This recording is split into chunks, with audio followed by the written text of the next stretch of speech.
Welcome to Matters Financial and Geopolitical from a Frontier. Thank you as always for stopping by. Let me start with the IMAX private theatre, a Palais. The build-out costs $400,000 for the theatre itself. And I thought to myself, I can imagine you being in that theatre as my podcast comes up. Macro thoughts, data check, performance of major currencies since Donald Trump was elected. Have a look at the best performer. That's the Russian ruble, interestingly enough. It too has had a parabolic rebound in sync with its geopolitical rebound. And then the worst performing currency is the Turkish lira, and they've decreed that they've fixed the lira rate for private sector dollar debt.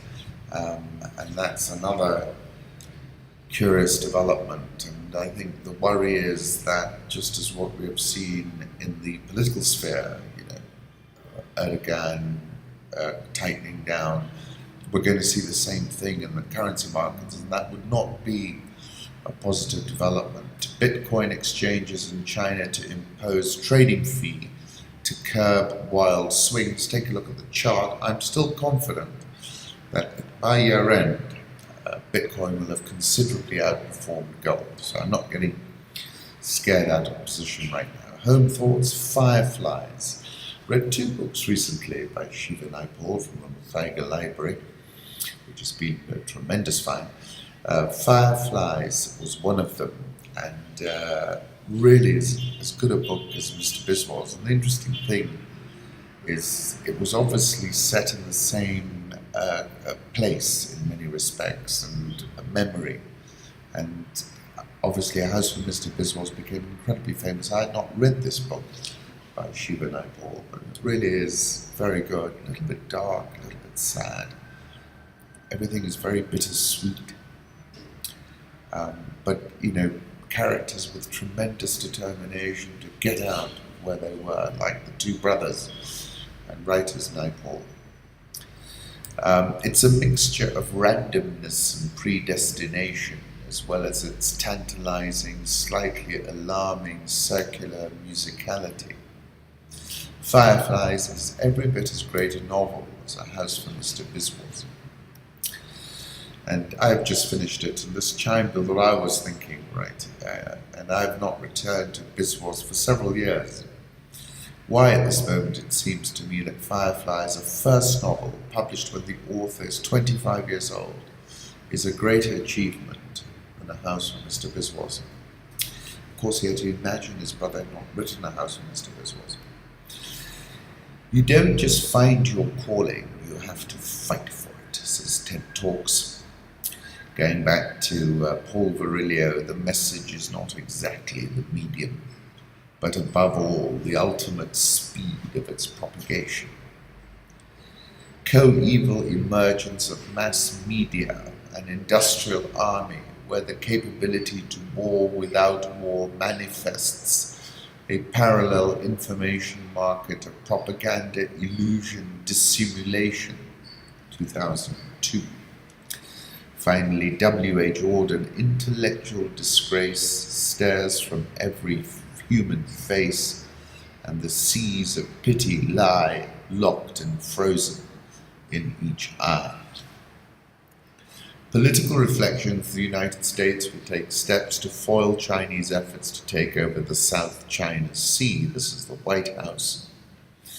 Has indicated amid growing hints that Trump's administration intends to challenge Beijing over the strategic waterway.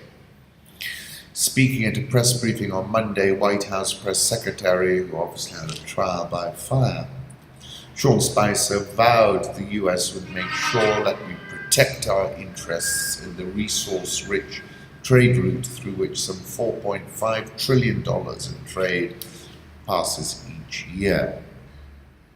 His comments come less than a fortnight after Rex Tillerson, Trump's nominee for Secretary of State, set the stage for a potential explosive clash with Beijing by likening its artificial island-building campaign in the South China Sea to Russia's taking of Crimea. A blockade of China's artificial islands would be incredibly provocative and would almost certainly spark a US-China confrontation on the water. If the US is going to blockade China's access to territories which it rightly or wrongly believes are its, then we are in for a confrontation. You remember I wrote that piece about the pivot to Asia, and I spoke about the fact that it was not about that blinding attack. That was theory one. In the instance of a blinding attack, what would happen? And the second part was called distant blockade operations, and essentially this is what this is about. As Trump moves in, memory mixes with desire in Russia. Russia's economic relations with the US and people-to-people relations between the two countries are minuscule. According to the US government statistics, trade with Russia stood at $18.7 billion in 2016, a substantial decline from $23.3 billion the previous year. Ironically, despite Western sanctions, Russia's share in the European gas market increased by 3% to touch 34% last year, and its number one market, Germany, showed the highest growth in absolute terms, 10% growth in 1 year, to touch a whopping 49.8 billion cubic meters, with the Nord Stream pipeline operating to its full capacity. So things can only get better in Russia-US economic relations, with energy cooperation at its very center, especially with Rex Tillerson as State Secretary. In sum, Trump resuscitating the Reagan doctrine, and I wrote about this, I touched on this. Badr Kumar's picking up on that and basically saying, looking at how they can negotiate some kind of treaty. Obama's administration's refusal to negotiate lies at the core of the derailment of the US-Russia reset. Russia will regard ABM deployment as the touchstone of Trump's intentions and willingness to abandon the containment strategy. As I said previously, to triangulate China, you can see from the beginning of this podcast that it remains the targeted adversary. The US needs Russia on its side and not on China's, and essentially I think that's a Henry Kissinger reset. Put up a photograph of President Trump. Foreign policy says 1/3 Intifada. Go ahead and move the US embassy to Jerusalem. Because of the unanimous international consensus regarding the status of Jerusalem, no international embassies to Israel are currently located in the city, and almost all are in Tel Aviv. And, a tipping point is, as Gladwell has described it, it comes out of nowhere. And I seriously think this would be the equivalent of throwing a match onto a tinderbox. Put up a photograph of Jerusalem taken by Jamal. President Trump declared that the US won't join TPP, a sweeping trade pact negotiated by Barack Obama. Created a big sell-off in the dollar, as folks calculated, that he's going to unwind a lot of these big trade agreements. Trump is the ultimate black swan. That's Bloomberg surveillance. I sort of was thinking about, this sort of very blatant alternative facts type scenario, and I thought to myself, this is an imperial court. And the moral of the story is in a fairy tale by Hans Christian Andersen called The Emperor's New Clothes. Short tale written by the Danish author about two weavers who promise the emperor a new set of clothes that they say is invisible to those who are unfit for their positions, stupid or incompetent.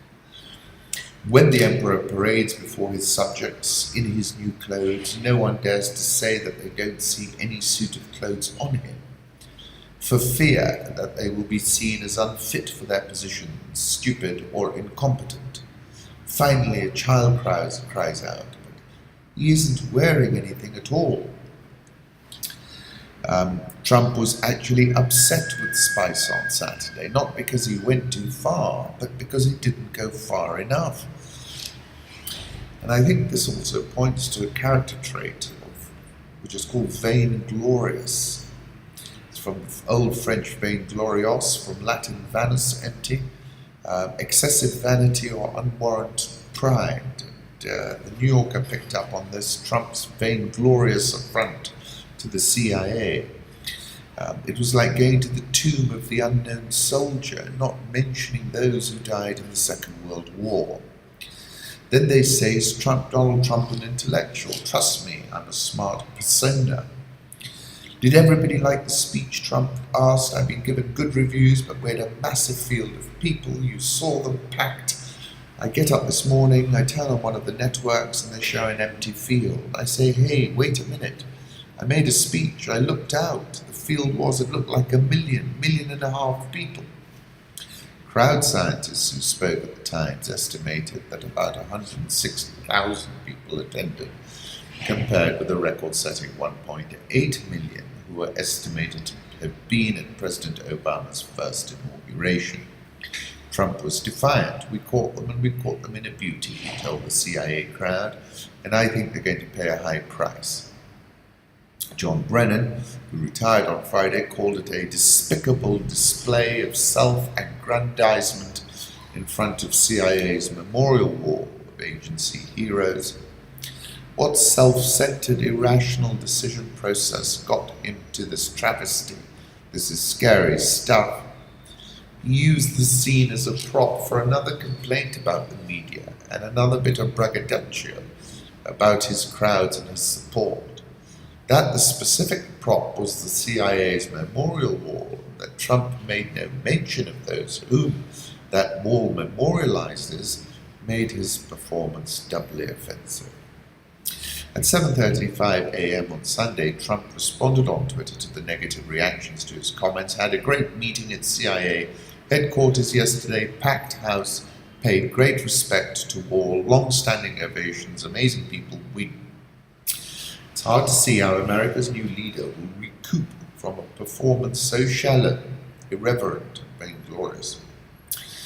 Put up a photograph of him making those remarks in front of that wall, and I again think there's a huge vacuum of the common sense political advice variety at the center of his administration.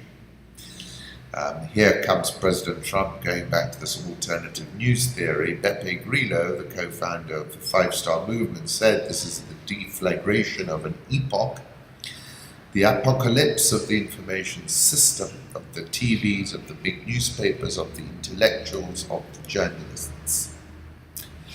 Europe is headed for a political and financial crisis in 2017. This is University of Wharton Business School. Things in Europe are changing. Before, the populist movement was growing, and now they are winning. Indeed they are. And they're all very much aligned with President Putin, who in my view has Fortress Europe surrounded at this point. Imran Gada, the history of the Middle East in a tweet, and the subtweet was about whether camel meat was halal. Russian Defense Ministry says its warplanes have flown their first combat mission in Syria with the US-led coalition aircraft. Currency markets, euro-dollar 107.40, touched 107.74, its strongest level since December the 8th. As I said, the dollar's been selling off. Dollar index 100.06 and touched at 99.899 on Monday, its lowest since December 8. Japanese yen 113.13. So that's also the yen strengthened. Swissy below parity at 0.9972. The pound at 124.74. The Australian dollar 0.7564. India rupee 68.115. South Korean won 11.64. The real, which has been very strong, 316.34. Egyptian pound 19, so a little bit softer. The rand, about which I'm bullish, and has had a very strong start of the year, now at 13.43. The Swiss franc, this is from David Inglis, take a look as it comes back below. Having gone above parity, we're now back below. Dollar index, the key level here is 99.50, otherwise we're going to have a much deeper correction to around 93.50. So bear that in mind. Sterling, let me put up a one-year chart this morning, topped 125. But we're back below that level, but I'm going to put up a one-year chart for you to look at. Sterling feels stronger, and it's the speed of its run back up when it dipped below 120 was pretty impressive. Svein T. Vital tweets from green bonds to solar roads, France's low-carbon revolution is taking shape. Stock in a Danish property firm has jumped 930% in price. Everyone's trying to find out why it's happened. Do take a look at that report. Gold bulls have history on their side as Trump means uncertainty. Wrong-footed on that one. WTI forward curve, to give you an idea of what the forward prices are saying. I still think 60 caps it. The forward curve is still capped below 60. I'll put up a chart of crude oil in New York. It's at $50, $52. No, it's up. It's $53 change. How does the hottest metals market trade work? First, find a warehouse. This is cobalt. Manufacturers of next-generation batteries. Metal makes for an efficient electrode that can help stored power last longer. While the market was mired in surplus for years after the financial crisis, supplies are tightening because the electric vehicle boom is set to boost demand 16% annually on average through 2022. Already impacting physical prices, which are the highest in more than 5 years, low-grade cobalt on Wednesday reached $16 a pound on the spot market, up more than 60% from lows in December 2015. If I'm not mistaken, a lot of that comes out of the DRC, but I might be wrong. Sub-Saharan Africa, Ain Sefra is known as the gateway to the desert. There's been a lot of snow in the Sahara. Ida Soya, a short-lived return to the DRC authorities, deported me again just 1 week after I entered the country with a valid visa, she says. Interesting piece by David Pilling, Africa, a shrinking space for autocrats. Rarely can so huge a continent have displayed so much interest in so small a country. Ever since Gambia's Yahya Jammeh's an African dictator from central casting first agreed to step down after losing elections in December, the sliver of a nation has become a symbol of Africa's democratic aspirations. In the days up to the expiry of Mr. Jammeh's term in office at midnight last Wednesday, the sight of a capricious autocrat digging in his heels and rebuffing attempts by neighbouring leaders to squeeze him out transfixed much of the continent. Dlamini Zuma, chair of the African Union, summed up how much was riding on this nation of just 2 million people when she tweeted, "If we fail the people of the Gambia, we will be failing Africa. We've come a long way. Democracy in Africa is thriving." To say democracy is thriving is a bold statement about a continent that has not, without reason, been associated with dictators and one-party rule. 7 of the world's 10 longest-serving leaders are African, with Equatorial Guinea's Teodoro Obiang, that's where Jammeh's gone, leading the roster. If democracy is thriving, then so is autocracy. Mo Ibrahim saying there is at least 20 countries making a real mess of things. The new generation is better educated, social media is offering them better platforms. He said there is a massive new force that can really change things for the better. Gambia aside, the last year or so admittedly has not been great for African democracy. Leaders in Burundi and Rwanda changed constitutions to allow themselves to stay on. Kabila failed to hold an election in the DRC, a vast, lawless country that, despite its name, has never had a properly democratic transfer of power. In Uganda, Yoweri Museveni in office for 30 years and counting held flawed elections. In Gabon, President Ali Bongo, whose father notched up 42 years, won in an election that was swung by what seemed to many an improbable 95.5% of the vote on a 99% turnout, Mr. Bongo's home district. It always amazes me whenever you have an election in Africa, you see the queues of people outside the polling stations in the sun and the heat. It seems like our poor people in Africa believe more in Western democracy than Westerners do. If you get 1 or 2 governments that exercise democratic practices, it tends to influence neighbouring countries. Kenya has proved typical of its our turn to eat blight on much of African democracy, in which winners use the ballot box to seize the levers of the state. Gambia's case shows that the space for autocrats is shrinking. Even the worst dictators in Africa, from Mr. Mugabe to Mr. Kabila, feel obliged to hold occasional elections, and as Mr. Jammeh has found to his cost, once you seek the verdict of the people, anything can happen. 12th of December, I wrote a piece after the Arab Spring. This is the Black Spring, and I said the big picture point is that is in fact a demographic one. Many commentators define the African population surge as a dividend, but what is clear is that if it is allowed a free and fair vote, it's going to be a terminator for a whole number of regimes. The demographic bulge is now arriving at voting age. This is that moment. Its importance cannot be gainsaid. And then I wrote another piece in Growth Crossings for The Economist when I was saying Africa is not a country, reiterating the point David's making, become a popular meme on social media, but it makes an important point about the non-linearity of the continent, which is what he was talking about. And I said it would seem elections in the region are at a tipping point. The traditional incumbent re-election bias is at a historic low, and the ground is fast shifting beneath the feet of the political establishment. That was from LSE for Business. This graffiti just down the road from State House, this is from the Gambia. On a per capita basis, regional GDP contracted by an estimated 1.1% last year. This is the World Bank. Goes to my point of 1.5% GDP in 2016, well behind the demographic rate of expansion, saying that signaling Africa is not even standing still at this moment, it's getting worse off.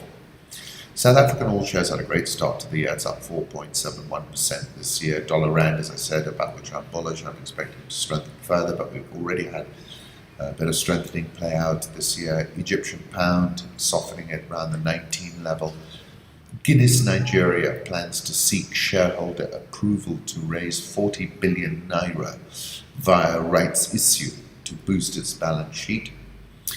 Ignacio Magnani, Earth from Space, this is Abuja, seen from space. Nigerian all share down 2.39% this year. Ghana, as I've said previously, the new president is saying all the right things, and I'm expecting Ghana to move from a policy-making haircut to a policy-making premium. Left interest rates unchanged at 25.5%. That's probably a buy now. SETI weakened 0.5% to 4.36 against the dollar. Down 3% this year. That's probably a buy as well. I'd probably do a carry trade. 1 year bills at 25.5%. Go long into that currency because I like what I'm hearing politically, notwithstanding the plagiarism component.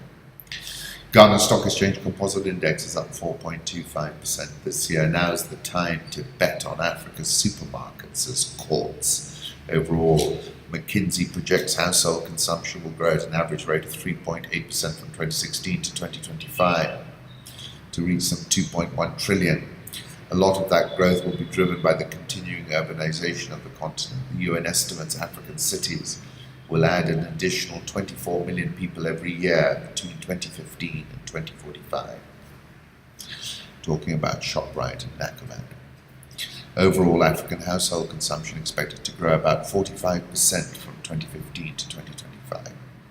The Sahara has been hit by the biggest snowfall in living memory. Take a look at this photograph.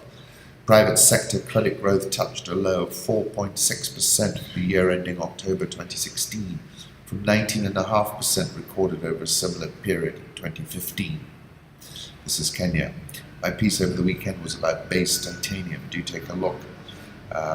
I think the share price is going to create all-time highs in the next 18 months.